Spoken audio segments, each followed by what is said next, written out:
안녕하세요. 이화벽입니다.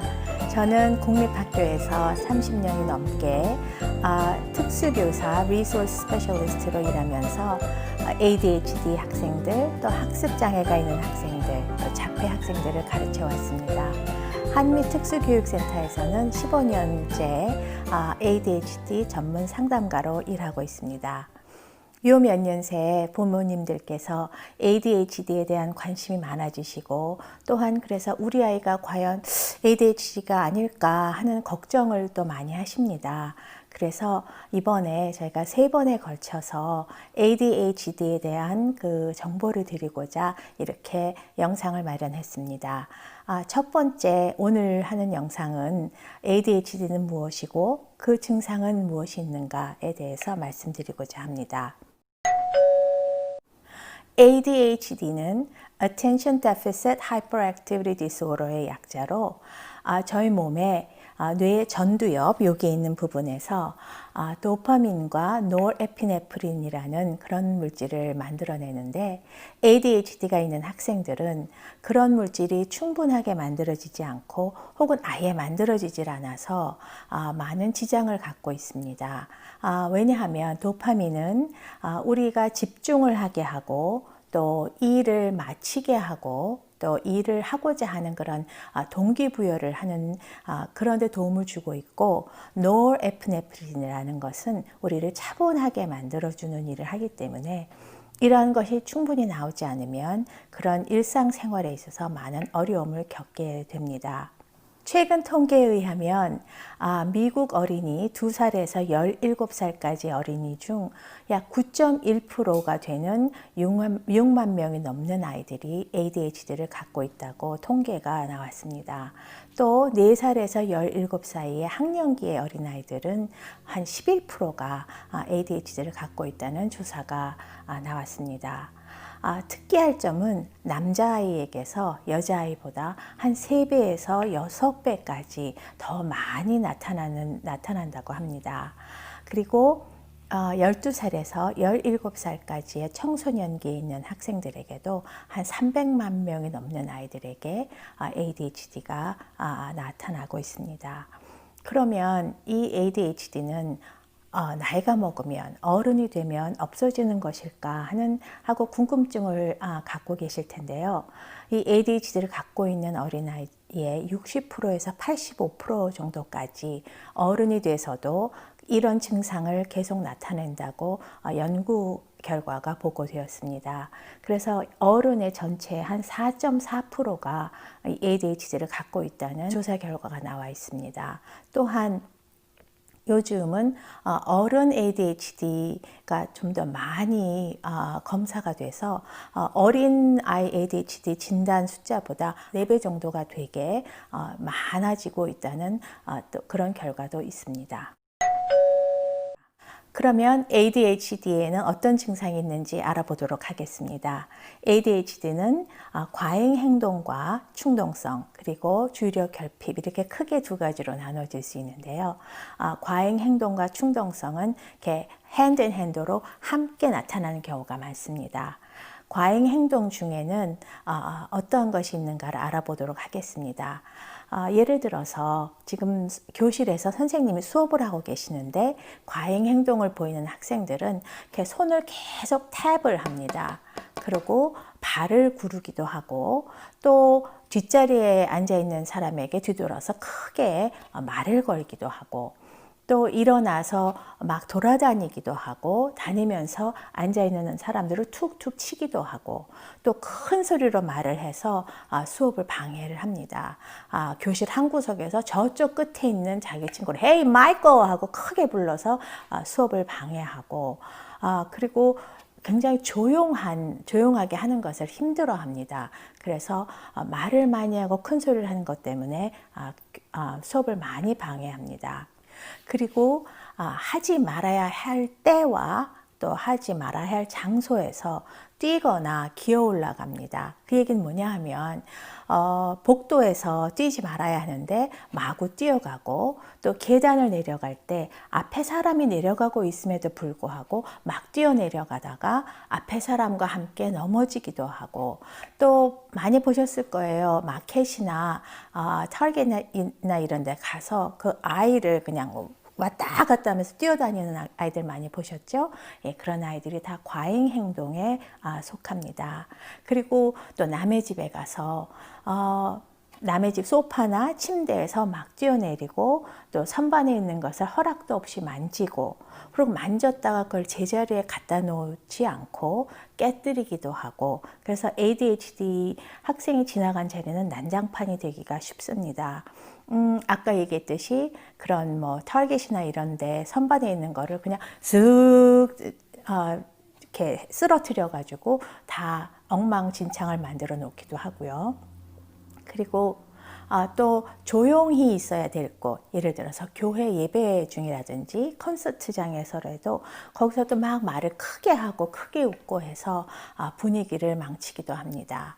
또 집에서는 밥 먹을 때 한자리에 앉아서 밥을 먹을 때까지, 다 먹을 때까지 앉아있지 못하고 계속 일어났다 앉았다 일어났다 앉았다를 반복을 해서 밥 먹는데 시간이 오래 걸리기도 하고, 숙제하는데도 역시 뭐 엄마 나 목말라, 엄마 화장실 가야 돼, 그래서 계속 일어났다 왔다 갔다 하다가 숙제를 못 마치곤 합니다.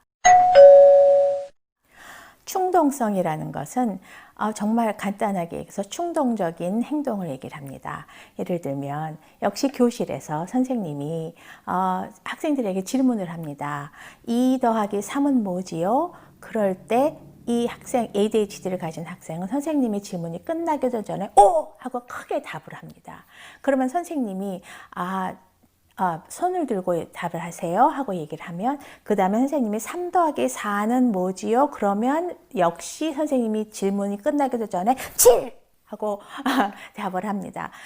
이렇게 자기 이름이 불릴 때 기다렸다가 답을 한다는 거를 잊어버리고 충동적으로 답을 합니다. 또 이렇게 줄을 선다든지 그런 것을 굉장히 힘들어하고, 또 자기 차례를 기다리는 것을 굉장히 힘들어합니다. 그래서 런치 먹으러 갈 때 줄 서서 이렇게 가다가도 줄을 이탈해서 맨 앞으로 가기도 하고, 또 그 트레이에다가 음식을 받을 때도 맨 앞에 아이를 밀치고 자기가 먼저 음식을 받으려고 합니다. 또 운동장에서는 특히 테더볼이나 핸볼 같은 거 놀 때 규칙을 지키지 않고 자기 차례를 기다리질 못해서 앞에 애를 밀치고 자기가 남의 공을 뺏어서 논다든지 그러한 일이 왕왕 있습니다. 그래서 참 자주 혼이 나지요. 그런데 그리고 생각을 하기 전에 행동과 말을 해서 참 많이 혼이 납니다. 근데 문제는 이렇게 혼이 나는 게 그런 충동적인 행동을 자제하는 데 별 도움이 안 된다는 것이 참 더 큰 문제인 것 같습니다. 그리고 ADHD 학생의 충동성 중에 또 하나는 남의 말을 중간에서 이렇게 인터럽트하고 가로채고, 어른들이 말씀을 할 때도 자기가 말을 찾고 중간에 끼어들기도 하고, 또 큰 소리로 얘기하는 것, 이것도 마찬가지입니다. 그래서 이 충동성을 가진 아이들이 굉장히 많이 힘들어하는 것 중에 하나가 가만히 앉아서 조용한 일을 하는 것, 그것이 참 아이들에게 힘든 일 중에 하나입니다. 충동적인 행동은 ADHD를 가진 청소년에게 참 큰 문제를 일으킬 수 있는데요. 부모님과의 관계가 나빠지기도 하고, 선생님하고의 관계도 물론 그렇고, 또 운전을 하는 시기잖아요. 그래서 빨간불에 그냥 지나가서 큰 사고를 일으키기도 하고, 또 교통법규를 지키지 않아서 자기도 다치고 남도 다치는 일이 생기기도 합니다. 또 경찰이나 그런 권위에 도전을 해서 참 큰 문제를 일으키기도 합니다. 그래서 혹시 경찰한테 그런 트래픽 그런 걸로 걸렸을 때도 쓰지를 않고 그냥 막 도망가다가 우리가 가끔 보는 그 고속도로 체이스를 일으키는 경우들이 가끔 있습니다. 또 이 ADHD를 가진 학생들은 충동적이기 때문에 마약이나 약물 중독에 빠질 확률이 많이 있습니다. 그래서 사실 약물 중독에 빠진 아이의 27% 정도가 ADHD를 동반한다는 연구 결과가 나와 있습니다. 또 하이스쿨 드롭아웃, 그 고등학교를 자퇴하는 그 확률도 ADHD가 없는 아이보다 3배에서 8배까지 이른다는 그런 보고도 나와 있습니다. 그리고 ADHD를 가진 청소년의 52%가 반사회적인 그런 행동을 한다고 나와 있습니다. 이 반사회적인 행동이라는 것은 남의 물건을 훔친다든지 또 어떤 그 법에 저촉되는 그런 행동을 말하는 것입니다. 또 다른 ADHD의 증상은 주의력 결핍입니다. 주의력 결핍은 작은 디테일을 무시합니다. 예를 들면 산수 문제에 있어서 더하기 빼기 같은 그런 부호를 무시해서 아주 쉬운 문제를 틀립니다. 또 부주의한 실수를 많이 하고요. 또 정리정돈이 안 돼 있습니다. 그리고 자기가 할 일을 잊어버리고 또 중요한 것을 잃어버리고 매일같이 반복하는 것도 잊어버리고 잃어버립니다. 그 얘기는 뭐냐 하면 숙제를 우리가 매일 하잖아요. 근데 학교에서 아예 숙제 가져가는 거를 잊어버리고 안 가져가고 또 어떤 때는 엄마랑 그 정말 오랜 시간 막 스트러글 하면서 천신만고 끝에 한 숙제를 집에서 안 가져가기도 하고 또 엄마가 가방에다가 넣어줬는데 이상하게 학교 가면 그게 없어지기도 하고 또 선생님께 그거를 내는 것을 잊어버리기도 합니다. 또 한 가지를 시작해서 끝내지를 못하고 또 한 가지를 끝내지 않고 새로운 것을 시작하고자 합니다. 예를 들면 집에서 영어 숙제를 하다가 갑자기 산수 먼저 해야 될 것 같아. 그래서 산수 문제를 찾습니다. 근데 산수 숙제가 백팩에서 아무리 찾아도 안 보입니다. 그러면 얘가 산수 숙제 학교에 두고 왔나 보네. 이러다가 영어 숙제도 못하고 산수 숙제도 못하고 시간만 낭비하게 되는 거죠. 그리고 정리정돈이 안 된 상태이기 때문에 뭘 하나 찾는데 굉장히 시간이 오래 걸리고 자기가 필요한 것들, 책, 연필, 뭐 지우개 이런 것들을 찾느라고 시간을 굉장히 많이 낭비를 합니다. 그리고 또 분명히 아이한테 얘기를 했는데 얘가 집중을 안 하는 관계로 자기가 들은 얘기를 엉뚱하게 이해를 하거나 잘 기억을 못 합니다. 그리고 선생님이 반에서 이제 어떤 그 커맨드를 주십니다. 학생들에게 자, 산수 월북을 꺼내서 페이지 10을 열고 홀수 문제를 푸세요 하고 얘기를 했으면 이 아이는 그냥 가만히 앉아 있다가 딴짓하고 있습니다. 그래서 선생님이 우리 이 아이에게 다가가서 빨리 시작해, 빨리 시작하세요. 그래서 두세 번 리마인드를 합니다. 그러면 이제 그때 그 책상 안에서 그걸 막 찾는데 정리정돈이 안 됐다고 하죠.